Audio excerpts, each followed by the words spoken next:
যদি আপনি বাইতুল মুকাদ্দাসের পক্ষে হন, ফিলিস্তিনিদেরকে ভালোবাসেন, তাহলে আরো দুইটা কাজ করতে হবে। পারবেন? বলবো? আমার বিশ্বাস আজকে 31তম দিন চলতেছে, এই মজমায় একজনও নাই যে 31 দিন পর্যন্ত ডেলি 2 রাকাত সালাতুল হাজাত ফিলিস্তিনের জন্য পড়ছে, এরকম একজনও এখানে নাই, একজনও নাই, হুজুররাও নাই। কিন্তু শুধু প্রতিবাদ করতেছে, অথচ কোরআন বলে ওয়াস্তাইনু বিস-সাবরি ওয়াস-সালাহ। শুধু প্রতিবাদ করো না, প্রতিবাদ করে 2 রাকাত পড়ে আমাকে বলো যে আল্লাহ প্রতিবাদ করার ক্ষমতা ছিল, প্রতিবাদ করলাম, বাকি মেসেজটা আপনাকে দিয়া দিলাম, আপনি দেখেন। একজনও তো পড়ে নাই। বলো বলো, পড়ছেন কেউ আজ পর্যন্ত 31 দিন?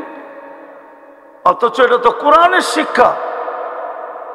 আপনি এখান থেকে যা কিভাবে বোম মারবেন?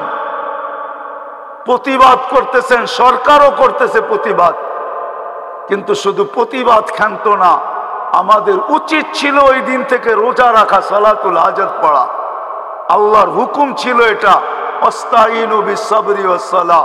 হুজুর রাগ হয়ে যাবে আমার উপরে, কেন চেহারা দেখলে তো বুঝি আমি। কিন্তু 31 দিন পর্যন্ত তো সালাতুল হাজাত পড়ে নাই কেউ। উচিত তো ছিল রাত্রে ওটা চোখের পানি ছেড়া, মালিক প্রতিবাদের ক্ষমতা আছে আমাদের, করতেছি, কিন্তু বাকি ক্ষমতা তো আমাদের নাই। তোমার হাতে আবাবিল তো ঘুরে বেড়াইতেছে, হুকুম দিতে তো দেরি। পাঞ্চায় পাথর নিয়ে উড়া যায়, আল্লাহ পাউডার বানাইতে তো দেরি করবে না। হাতিয়ালাদেরকে তো পাউডার বানায় দিছিল আবাবিল। আবাবিল মরে গেছে না? এখনো আবাবিল নাই? উচিত তো ছিল 2 রাকাত পড়া। পায়ে হাত রাখা বলি, আজকের থেকে 2 রাকাত সালাতুল হাজাত পড়েন। পড়বেন না খালি চিৎকারই দিবেন? 2 রাকাত পড়েন, লাগাও তো লাও উসসে লাগাও।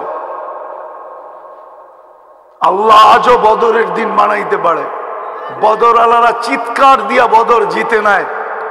হাদিস বুখারী উঠান, সারা রাত্র সেজদায় পড়া ছিল মুহাম্মদুর রাসূলুল্লাহ।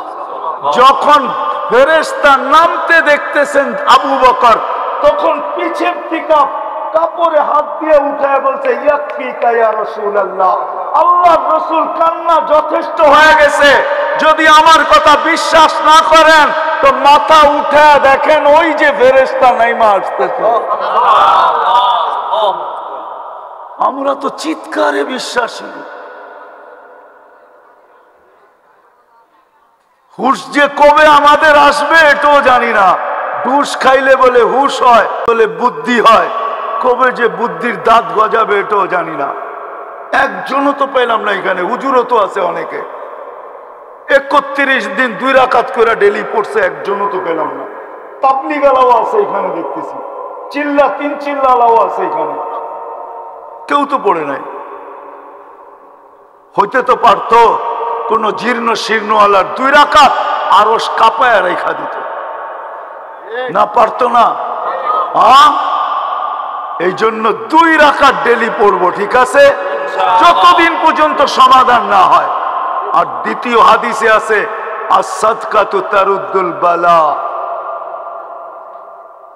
31 দিন পর্যন্ত, আজকে 31তম রাত্র চলতেছে। এখানে বাজে 11টা 12, ওইখানে 3 ঘন্টা কম, 3 ঘন্টা পরে ওরা। এখন বাজে হইল 8টা 12। এক রাত্র আসে না যে কিয়ামত আসে, কিয়ামত। আপনি ফিলিস্তিন দেখেন না, আমি ফিলিস্তিন দেখছি। আপনার চেয়ে বেশি দরদ আমার এইখানে। আপনি তো মিডিয়ায় ফিলিস্তিন দেখে চিৎকার দিতেছেন, আমি তো চৌখে ফিলিস্তিন দেখছি। আপনার চেয়ে বেশি ব্যথা আমার এইখানে। দ্বিতীয় যেটা আমাদের করণীয়, ওটা হলো ডেলি 1 টাকা ফিলিস্তিনের নামে সদকা। আর সদকাতু তারুদ্দুল বালা। মুসলমান শুধু চিৎকার দিলে হবে না, আল্লাহ আল্লাহ রসুল যেটা শিখাইছে ওটাও করতে হবে। এই তিনটা যদি করতে পারি তাহলে হয়তো হইতে পারে বাংলাদেশের মানুষের চোখের পানি বড় কাছে। বাঙালিদের মতো তাড়াতাড়ি কেউ কাঁদতে পারে না, আর বাঙালি মা বোনদের চোখের পানি তো আরো কাছে। এদের মতো তাড়াতাড়ি দুনিয়ার কোনো মেয়ে কাঁদতে পারে না। আজকের থেকে যদি আমার মা বোনরা 2 রাকাত নফল পড়া চোখের পানি ছাড়া শুরু করে, আমার বিশ্বাস আল্লাহ বদরের দিন বানায় দিতে দেরি করবে না। বদরের দিনে তলোয়ার 3টা ছিল, 3টা তলোয়ার ছিল, আর 1100 তলোয়ার ছিল। শুধু খালি চিল্লাইয়া বদর আলারা জিতে নাই, শুধু শুধু কিতাবে লেখে নাই। রুমের সম্রাটের দূত নিজের হাতে লেখছে কিতাবে, ওটা সাহাবারা আবার নিজেরা লেখছেন। হুম ফিল লাইলি রহমান ওয়া ফিন নাহারি ফারসান। রাত্র হলে সব রাহেব হয়ে যায়, আল্লাহর সাথে সম্পর্ক জুড়া, চোখের পানি দিয়ে আরশ কাঁপা ফেলে। সকালে উঠা ঘোড়ার উপরে চড়ে, তারপরেই ময়দান ওদের হয়। আমাদের মতো শুধু খালি ঘোড়া আছে, রাত্রে উঠা নাই, তাইলে হবে। এই জন্য 1 টাকা ডেলি সদকা করব। কে করব দেখি? যে আমি ফিলিস্তিনের নামে 1 টাকা সদকা করব, 1 টাকা। আমি তরতিব শিখাইয়া দিতেছি, 10 দিনেরটা একসাথে করেন 10 টাকা দিয়া দেন, 30 দিনেরটা একসাথে করেন 30 টাকা দিয়া দেন মাদ্রাসায়। ফিলিস্তিনের নামে সদকা। আর আল্লাহকে বলেন, আল্লাহ সদকা কিন্তু দিলাম, অপেক্ষায় আছি বিপদ টলে তো টলে কখন, দূর হয় তো হয় কখন। সেজদায় পড়ে আল্লাহকে বলেন, আল্লাহ প্রতিবাদ দরকার ছিল করে ফেলছি, বাকি মেসেজটা তোমাকে দিয়া দিলাম, কিন্তু তুমি দেখা রাখো। উচিত, আমাদের উচিত, করব তো। আর একটা কথা শেষ, যতদিন পর্যন্ত বাংলাদেশে 3 ধরনের পরিবেশ থাকবে ততদিন পর্যন্ত আমাদের দেশে বিপর্যয় ঘটবে না। আমার বিশ্বাস নড়বে চড়বে পড়বে না। শতবার ভূমিকম্প আসছে, কোনো বিপর্যয় হয় না, শুধু 3টা পরিবেশের কারণে। একটা হলো মসজিদ মাদ্রাসার পরিবেশ, আরেকটা হলো আলেম ওলামা আল্লাহওয়ালাদের পরিবেশ, আরেকটা হলো এরকম কোরআনী মাহফিলের পরিবেশ। এই 3টা যদি ধরে রাখতে পারি তাহলে বাংলাদেশ কোনো দিন বিপর্যয় ঘটবে না। আমি দুনিয়া ঘুরা বলতেছি, আপনারা বাংলাদেশের ইতিহাস জানেন হয়তো 100-150 বৎসরের, আমি এই মাটির ইতিহাস জানি 1430 বৎসরের। আমি জানি এই মাটির ইতিহাস। যদি এই 3টা পরিবেশ ধরে রাখতে পারি তাহলে বাংলাদেশে কোনোদিন কোনো বিপর্যয় ঘটবে না ইনশাআল্লাহ। ধরে রাখবো এই 3টা পরিবেশ। কে কে ধরে রাখবো দেখি? নামান নামান নামান, এটাই শেষ কথা।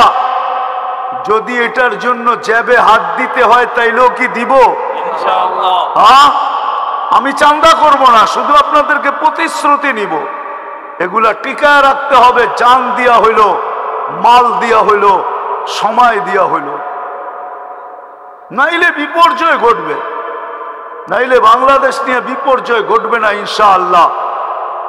আমার বিশ্বাস করুণাই যখন বিপর্যয় ঘটাইতে পারে নাই, 7.8 ভূমিকম্প পারে নাই, 2বার 10 নম্বর মহাবিপদ সংকেত পারে নাই, তাহলে আমার বিশ্বাস বাংলাদেশে আর কোনোদিন বিপর্যয় ঘটবে না, যদি 3টা পরিবেশ আমরা ধরে রাখতে পারি। রাখবেন তো?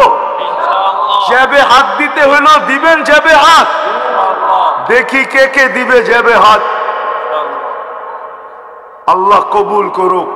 ওমা আলাইনা ইল্লাল বালাগ।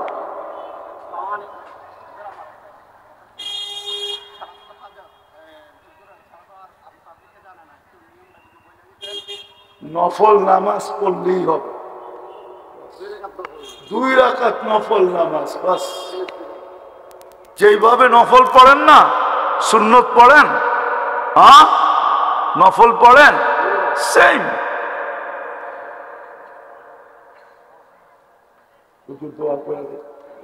না না না